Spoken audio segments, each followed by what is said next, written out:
Deal देखें। 6 नवग्रहों में विवाद। एक बार की बात है, सभी नवग्रहों यथा सूर्य, चंद्र, मंगल, बुध, बृहस्पति, शुक्र, शनि, राहु और केतु में विवाद छिड़ गया कि इनमें सबसे बड़ा कौन है। सभी आपस में लड़ने लगे और कोई निर्णय न होने पर देवराज इंद्र के पास निर्णय कराने पहुंचे। इंद्रदेव घबरा गए और उन्होंने निर्णय करने में अपनी असमर्थता जताई, परंतु उन्होंने कहा कि इस समय पृथ्वी पर राजा विक्रमादित्य हैं, जो कि अति न्यायप्रिय हैं। वे ही इसका निर्णय कर सकते हैं। सभी ग्रह एक साथ राजा विक्रमादित्य के पास पहुंचे और अपना विवाद बताया, साथ ही निर्णय के लिए कहा। 7:30 में भी दिन रात बीतेगा शानदार, ये उपाय आजमा कर तो देखिए। राजा विक्रमादित्य के पास पहुंचा मामला। राजा विक्रमादित्य इस समस्या से चिंतित थे, क्योंकि वे जानते थे कि जिस किसी को भी छोटा बताया वही क्रोधित हो उठेगा। तब राजा को एक उपाय सूझा। उन्होंने स्वर्ण, रजत, कांस्य, पीतल, सीसा, रांगा, जस्ता, अभ्रक और लौह से 9 सिंहासन बनवाए और उन्हें इसी क्रम से रख दिया। फिर उन सब से निवेदन किया कि आप सभी अपने अपने सिंहासन पर स्थान ग्रहण करें। जो भी अंतिम सिंहासन पर बैठेगा वही सबसे छोटा होगा। विक्रमादित्य पर फूटा शनिदेव का क्रोध। इसके अनुसार लौह सिंहासन सबसे बाद में होने के कारण शनिदेव सबसे बाद में बैठे, तो वही सबसे छोटे कहलाए।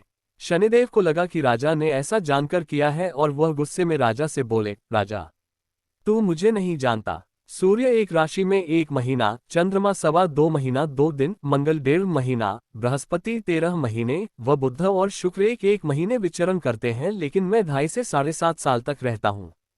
बड़े बड़ों का मैंने विनाश किया है। श्री राम की 7.5 आई तो उन्हें वनवास हो गया, रावण की आई तो उसकी लंका को वानरों की सेना से हारना होना पड़ा।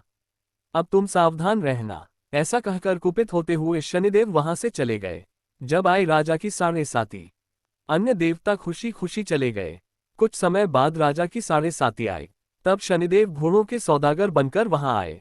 उनके साथ कई बढ़िया घोड़े थे। राजा ने ये समाचार सुन अपने अश्वपाल को अच्छे घोड़े खरीदने की आज्ञा दी। उसने कई अच्छे घोड़े खरीदे व एक सर्वोत्तम घोड़े को राजा को सवारी हेतु दिया। राजा ज्यों ही उस पर बैठा, वह घोड़ा सरपट वन की ओर भागा। भीषण वन में पहुंच वह अंतर्धान हो गया। शनि का मकर में गोचर, जानिए करियर और धन का हाल। इस तरह राजा के शुरू हुए बुरे दिन। अब राजा भूखा प्यासा भटकता रहा, तब एक ग्वाले ने उसे पानी पिलाया। राजा ने प्रसन्न होकर उसे अपनी अंगूठी दी। वह अंगूठी देकर राजा नगर को चल दिया और वहां अपना नाम उज्जैन निवासी वीका बताया। वहां एक सेठ की दुकान में उसने जल इत्यादि पिया और कुछ देर आराम किया। भाग्यवश उस दिन सेठ की खूब बिक्री हुई। सेठ उसे खाना इत्यादि कराने खुश होकर अपने साथ घर ले गया। वहां उसने एक खूंटी पर देखा कि एक हार टंगा है, जिसे खूंटी निगल रही है। थोड़ी देर में पूरा हार गायब था। तब सेठ ने आने पर देखा कि हार गायब है। सेठ ने समझा कि वीका ने ही उसे चुराया है। उसने वीका को कोतवाल के पास पकड़वा दिया। राजा का हुआ राजकुमारी से विवाह। फिर उस नगर के राजा ने भी वीका को चोर समझकर उसके हाथ पैर कटवा दिए और नगर के बाहर फेंकवा दिया। वहां से एक तेली निकल रहा था, जिसे दया आई और उसने वीका को अपनी गाड़ी में बैठाया। वह अपनी जीभ से बैलों को हाँकने लगा। उस समय राजा की शनिदशा समाप्त हो गई। वर्षा ऋतु आने पर राजा मल्हार गाने लगा। राजा जिस नगर में था, वहां की राजकुमारी मनभावनी को उसका गाना इतना पसंद आया कि उसने मन ही मन प्रण कर लिया कि वह उस राग गाने वाले से ही विवाह करेगी। राजकुमारी ने दासी को राग गाने वाले को ढूंढने भेजा। दासी ने बताया कि वह एक चौरंगिया अपाहिज है, परंतु राजकुमारी ना मानी। अगले ही दिन से उठते ही वह अनशन पर बैठ गई कि विवाह करेगी तो उसी से ही करेगी। बहुत समझाने पर भी जब राजकुमारी नहीं मानी, तो राजा ने उस तेली को बुला भेजा और विवाह की तैयारी करने को कहा। फिर उसका विवाह राजकुमारी से हो गया। Shani transit Capricorn. शनि आ रहे 24 जनवरी को मकर राशि में, जानिए सब कुछ। सपने में दिए राजा को शनिदेव ने दर्शन। तब एक दिन सोते हुए स्वप्न में शनिदेव ने राजा से कहा, राजन, देखा तुमने मुझे छोटा बताकर कितना दुख झेला है। तब राजा ने उनसे क्षमा मांगी और प्रार्थना करते हुए कहा कि हे शनिदेव, जैसा दुख मुझे दिया है किसी और को ना दे। शनिदेव मान गए और कहा कि जो मेरी कथा और व्रत कहेगा उसे मेरी दशा में कोई दुख नहीं होगा।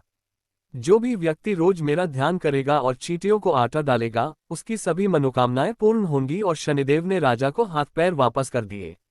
सेठ को हुआ गलती का एहसास। प्रातः आंख खुलने पर राजकुमारी ने देखा तो वह आश्चर्यचकित हुआ। वीका ने उसे बताया कि वह उज्जैन का राजा विक्रमादित्य है।